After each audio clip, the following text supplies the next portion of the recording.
আসসালামু আলাইকুম।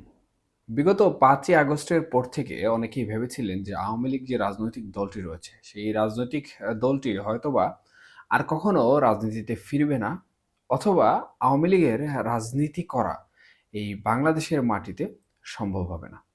কিন্তু দিন যত যাচ্ছে তত মনে হচ্ছে যে আওয়ামী লীগ বাংলাদেশের রাজনীতির একটি গুরুত্বপূর্ণ অংশ এবং ইতিহাস ঐতিহ্যগত দিক থেকে আওয়ামী লীগের যে অবদান বাংলাদেশে রয়েছে, সেই অবদানের প্রেক্ষিতে আওয়ামী লীগকে বাদ দিয়ে কখনো বাংলাদেশের রাজনীতি সম্ভব নয়, কিংবা আওয়ামী লীগকে দূরে রেখে বাংলাদেশে কোনো গণতন্ত্র প্রতিষ্ঠা করাও সম্ভব নয়। বিগত ১৫ বছর আওয়ামী লীগ যে শাসনামল ছিল বা আওয়ামী লীগ যে ক্ষমতায় ছিল, সেই ক্ষমতায় থাকা অবস্থায় আওয়ামী লীগ সাধারণত দেশের জনগণের জন্য যে কাজ করেছে, যে উন্নয়ন করেছে অথবা সাধারণ জনগণকে যে সকল সেবাসমূহ দিয়েছে, সেই সকল সেবা কিন্তু সাধারণ জনগণ কোনোভাবেই ভুলে যাবে না। বরঞ্চ সেই সকল সেবা আগামীতে যদি অন্য কোনো নতুন সরকার আসে অথবা বর্তমানে যে অন্তর্বর্তীকালীন সরকার রয়েছে, তাদের কাছ থেকে যদি না পায়, তাহলে কিন্তু তারা আওয়ামী লীগকেই পুনরায় ক্ষমতায় নিয়ে আসবে। তবে এই যে বিষয়টি আওয়ামী লীগকে ক্ষমতায় নিয়ে আসা, সেই বিষয়টি কিন্তু অত্যন্ত দীর্ঘ এবং দীর্ঘমেয়াদী একটি সময় সাপেক্ষ বিষয়।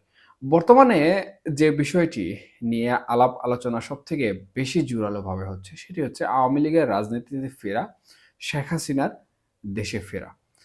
দেখুন, বাংলাদেশে বর্তমানে যে অস্থিতিশীল পরিস্থিতি চলছে বা যে পরিবেশ বিরাজমান, তাতে আমি ১ম এ যেমন বলেছিলাম যে ৫ই আগস্টের পরে অনেকে ভেবেছিল যে আওয়ামী লীগ আর রাজনীতিতে ফিরবে না, অথবা আওয়ামী লীগ বাংলাদেশে কখনোই রাজনৈতিকভাবে অবস্থান নিতে সক্ষম হবে না।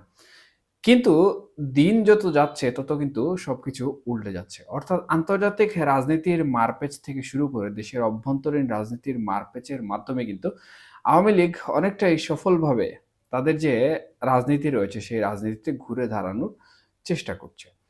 আমরা জানি যে ৫ই আগস্টের পর থেকে কিন্তু আওয়ামী লীগের শীর্ষস্থানীয় প্রায় সকল নেতাকর্মী কিন্তু আত্মগোপনে রয়েছেন। কেউ দেশের বাইরে পালিয়ে গিয়েছেন। এমত অবস্থায় কিন্তু নেতৃত্ব শূন্য অবস্থায় রয়েছে আওয়ামী লীগ। এখন এই নেতৃত্ব শূন্য অবস্থায় আওয়ামী লীগের তৃণমূলের যে সকল নেতাকর্মীরা রয়েছেন, তারা কিন্তু অনলাইন যে প্ল্যাটফর্মগুলো রয়েছে, আমাদের সামাজিক যোগাযোগ মাধ্যমগুলো, সেগুলোতে কিন্তু এত পরিমাণে সাড়া জাগাচ্ছেন বা এত পরিমাণে তাদের অ্যাক্টিভিটি বা কর্মকাণ্ড পরিচালনা করছেন, যাতে করে কিন্তু দেশে অন্যান্য যে সকল রাজনৈতিক দলগুলো রয়েছে, তারা কিন্তু কিছুটা হলেও বুঝতে শুরু করেছে যে আওয়ামী লীগ তাদের রাজনৈতিক প্যাটার্ন অনেকটাই চেঞ্জ করেছে। কারণ ইতিপূর্বে আমরা দেখেছি যে অন্যান্য রাজনৈতিক দলের যে অনলাইন ফোর্স গুলো রয়েছে বা অন্যান্য রাজনৈতিক দলের যে অনলাইনে অ্যাক্টিভিটি করার প্যাটার্ন রয়েছে, সেটি কিন্তু বিগত ১৫ বছর আওয়ামী লীগের ছিল না।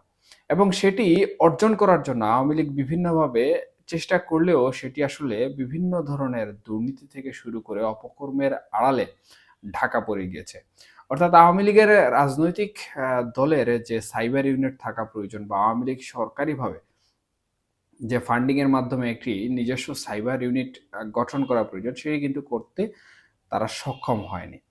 কিন্তু এখন কোনো প্রকার ফান্ডিং ছাড়া তৃণমূলের নেতাকর্মীরা একান্ত ব্যক্তিগতভাবে নিজস্ব উদ্যোগে চেষ্টা করে যাচ্ছেন আওয়ামী লীগকে একটি শক্তিশালী সাইবার ইউনিট প্রদান করার জন্য, এবং অনলাইনে আওয়ামী লীগ যেন তাদের কার্যক্রম পরিচালনা করতে পারে, সে ব্যাপারে কিন্তু তারা ভাবছেন।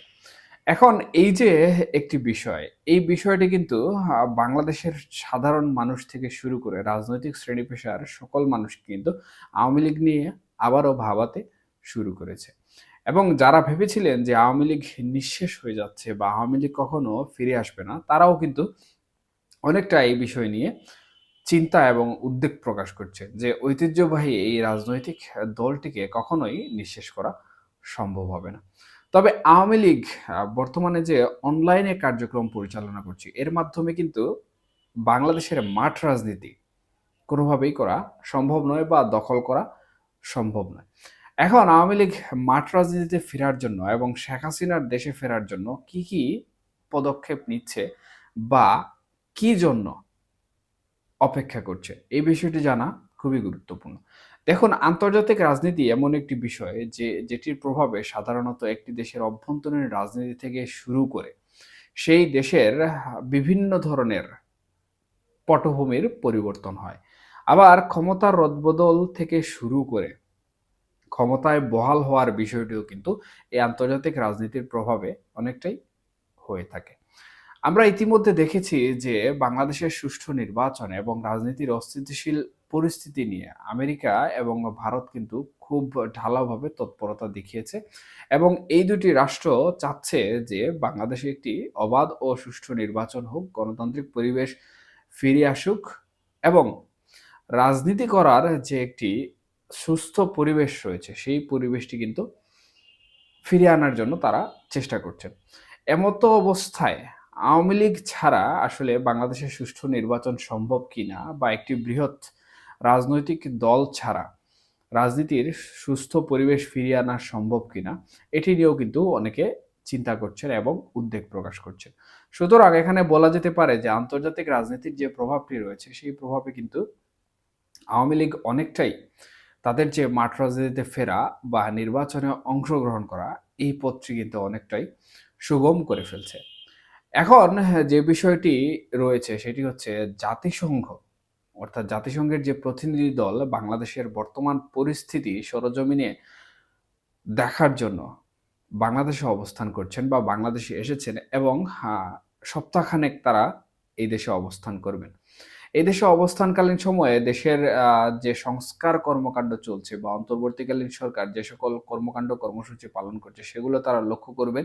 দেশের রাজনৈতিক যে পরিস্থিতি রয়েছে সেই পরিস্থিতিও তারা স্বচক্ষে দেখবেন এবং দেশকে স্থিতিশীল করার জন্য এবং বাংলাদেশের রাজনৈতিক যে পরিবেশ রয়েছে সেটিকে স্থিতিশীল করার জন্য যে সকল পদক্ষেপ নেওয়ার প্রয়োজন বা উপদেশ দেওয়া প্রয়োজন সেগুলোতেও তারা সাহায্য সহযোগিতা করবে। এছাড়াও বাংলাদেশ আওয়ামী লীগের সাথে কিন্তু জাতিসংঘ একটি বৈঠক করবেন বলেও শোনা যাচ্ছে। এই যে জাতিসংঘের বৈঠক, এই জাতিসংঘের বৈঠক কিন্তু আওয়ামী লীগ রাজনৈতিক দলের জন্য অত্যন্ত গুরুত্বপূর্ণ এবং আন্তর্জাতিকভাবে কিন্তু জাতিসংঘ যখন আওয়ামী লীগের সাথে বৈঠকে বসবে বা বৈঠকে বসার পরিবেশ করবে তখন কিন্তু আওয়ামী লীগের যে একটি ঐতিহ্যগত মান মর্যাদা রয়েছে সেটি কিন্তু আন্তর্জাতিক মহলে আরো বেশি প্রকাশিত হবে এবং বাংলাদেশে বর্তমানে যারা চিন্তা করছেন যে আওয়ামী লীগ নিঃশেষ হয়ে যাচ্ছে বা আওয়ামী লীগ হারিয়ে গেছে অথবা আওয়ামী লীগ আর বাংলাদেশের রাজনীতিতে ফিরবে না, তাদের জন্য কিন্তু অনেকটাই চিন্তার ভাঁজ হয়ে উদ্বেগের জন্ম দিবে। কারণ জাতিসংঘ কিন্তু এই বিশ্বের সবথেকে বড় একটি প্রতিষ্ঠান। সেটা হোক মানবাধিকার, সেটা হোক শান্তিরক্ষা কিংবা আন্তর্জাতিক মহলের অন্যান্য যে সকল বিষয়বস্তু রয়েছে সে সকল বিষয়বস্তু সবসময় কিন্তু জাতিসংঘের একটা হস্তক্ষেপ থাকে এবং আন্তর্জাতিকভাবে জাতিসংঘকে কিন্তু সকল রাষ্ট্র মান্য করে থাকে। সুতরাং এই যে স্থিতিশীল বাংলাদেশের লক্ষ্যে বা রাজনীতিক যে পরিবেশ রয়েছে সেই পরিবেশকে সুষ্ঠু করার লক্ষ্যে যখন আওয়ামী লীগের সাথে জাতিসংঘের একটি বৈঠক সম্পূর্ণ হবে তখন কিন্তু বাংলাদেশের যে রাজনীতি রয়েছে সেই রাজনীতিতে আওয়ামী লীগের ফেরা অনেকটাই নিশ্চিত হয়ে যাবে। অর্থাৎ মাঠ রাজনীতিতে আওয়ামী লীগ খুবই স্বাভাবিকভাবে ফিরে আসতে পারবে এবং নির্বাচনেও অংশগ্রহণ করার ক্ষমতা পেয়ে যাবে। এখন শেখ হাসিনাকে দেশে ফেরার যে বিষয়টি, সেই বিষয়টি আসলে নির্ভর করছে আওয়ামী লীগের রাজনীতি এবং শেখ হাসিনার আন্তর্জাতিক কূটনীতির উপর। এখন অপেক্ষা করা ছাড়া বর্তমানে আওয়ামী লীগের যে সকল নেতাকর্মী রয়েছেন, তাদের মধ্যে বর্তমানে এই বিষয় ছাড়া আর কোনো কিছু কিন্তু লক্ষ্য করা যাচ্ছে না।